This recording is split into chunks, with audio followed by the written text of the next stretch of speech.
Bonjour les filles, on se retrouve pour un Get Ready With Me. On va commencer tout de suite avec la tenue. Le petit top que je vous montre est un petit top de chez H&M que je vous ai présenté dans mon dernier haul. La petite jupe vient aussi de chez H&M, présentée dans un haul, boucle d'oreilles également, les bracelets également. Voici ma salle de bain avec tous mes petits produits de beauté, mon maquillage, donc tout ça je vous l'ai déjà montré dans différentes vidéos. Salut les filles. On va commencer avec le tonique de chez Sephora, je lui kiffe toujours d'amour. Je le laisse pénétrer et je tapote avec des cotons ou un mouchoir fait identique. J'utilise ma crème désaltérante de chez Clinique, je la teste actuellement et je la trouve plutôt pas mal. Elle est pour peau très sèche. Qu'est-ce que je vais mettre? Ah, mon fond de teint, 1, 2, 3 Perfect de chez Bourjois. Il commence à être légèrement clair pour moi, c'est la teinte 52. Mais bon, je trouve que c'est pas hyper choquant. C'est sûr que si je bronze encore, je ne pourrais plus le mettre. Il est vraiment super parce qu'il est pas trop couvrant et en même temps il unifie très bien le teint. Appliqué avec ce Make-up Blender de chez Kiko, je trouve que le résultat est vraiment naturel. Ensuite, j'utilise le Studio Finish Concealer de chez MAC. C'est la teinte NC20.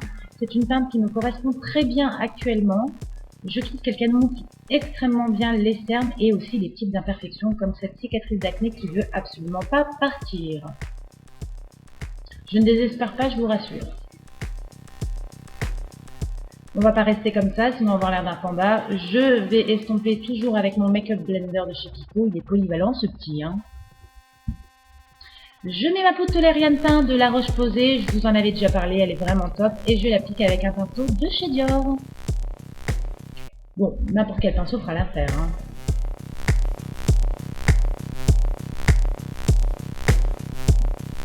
Ensuite, je mets ma poudre de soleil de chez NARS, c'est la teinte Laguna, une teinte qui est plutôt très connue. Et c'est une teinte assez universelle. Je trouve qu'elle fait une jolie coloration de la peau et en même temps, ça fait un effet très naturel. Donc, je fais le 3 et le E. Ensuite, j'utilise la Naked Basic. Ouais, je suis un peu folle, c'est normal, je suis contente de l'avoir. Et je commence par la Naked 2, donc une couleur qui est plutôt jolie, que j'applique avec un pinceau estompeur, toujours de chez Dior, mais bon, n'importe quel pinceau, c'est pareil, fera l'affaire. Cette couleur un petit peu orange-rouge, oui, c'est pas un rose, c'est un rouge orangé, que je vais appliquer avec un pinceau estompeur de chez MAC.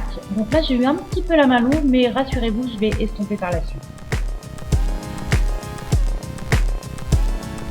Donc j'hésite pas, j'estompe. Mais là je vais pas arrêter d'estomper en fait, hein. Ensuite, pour illuminer le dessous de mon sourcil, j'utilise la teinte Vénus de cette palette Naked Basic. Décidément cette palette est vraiment top. Je utilise mon crayon Kajal de chez Kiko. Je le mets dans la muqueuse et je trouve qu'il agrandit vraiment le regard.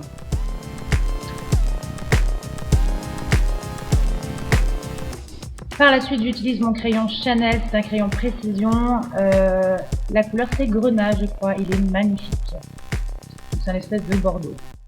Je recourbe mes cils jusqu'à là, rien d'extraordinaire. Et j'applique mon super mascara The Real de Benefit. C'est un mascara que j'adore car il ne fait pas de paquet, il recourbe bien les cils et il les sépare bien. Le Mono Blush de chez Agnès B, c'est la couleur Ganache Rose. Je l'utilise avec un pinceau Beauty parce que c'est un blush crème. Et je trouve que cette teinte, bien qu'hivernale, va très bien avec mon maquillage actuel. J'estompe bien évidemment pour avoir évité les démarcations et que ça fasse un effet beaucoup plus fondu. Le Color Boost de Bourjois, je vous mettrai la couleur en barre d'infos. Ces Color Boost, j'en ai reçu plusieurs de chez Bourjois et ils sont vraiment tip top 50. Ouais, tip top 50. J'aime bien donner des expressions ringardes. Et s'applique très facilement.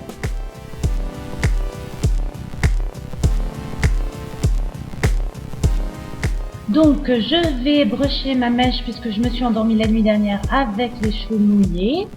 Donc j'ai pas envie de ressembler à un as de pique, donc je fais une mèche à peu près correcte. Je vais aussi sécher mes tresses parce que comme mes cheveux sont très épais, ils retiennent beaucoup l'eau et ils sont pas encore secs, même après une nuit entière avec les tresses. D'ailleurs, même avec le sèche-cheveux, ce sera pas assez puisque j'ai voulu aller vite et en fait j'ai pas bien séché. Mais c'est pas grave, ça a quand même tenu toute la journée. Donc ça c'est une astuce qui est vraiment sympa quand on n'a pas envie de se faire un brushing comme en ce moment avec cette chaleur. Et c'est très rapide, le matin ça prend 5 minutes pour se coiffer et vous avez une jolie coiffure sophistiquée. C'est pas mal, non? Boucle d'oreille, bracelet, H&M et Tati le corail, la montre Sim Casio et voilà ma tenue en entier. Les petites Spartiates viennent de chez H, elles sont d'une collection d'il y a 3 ans je crois, mais je les adore. Et je porte un vernis de chez Agnès B. Merci les filles, je vous fais d'énormes bisous. Je vous dis à très bientôt pour une nouvelle vidéo.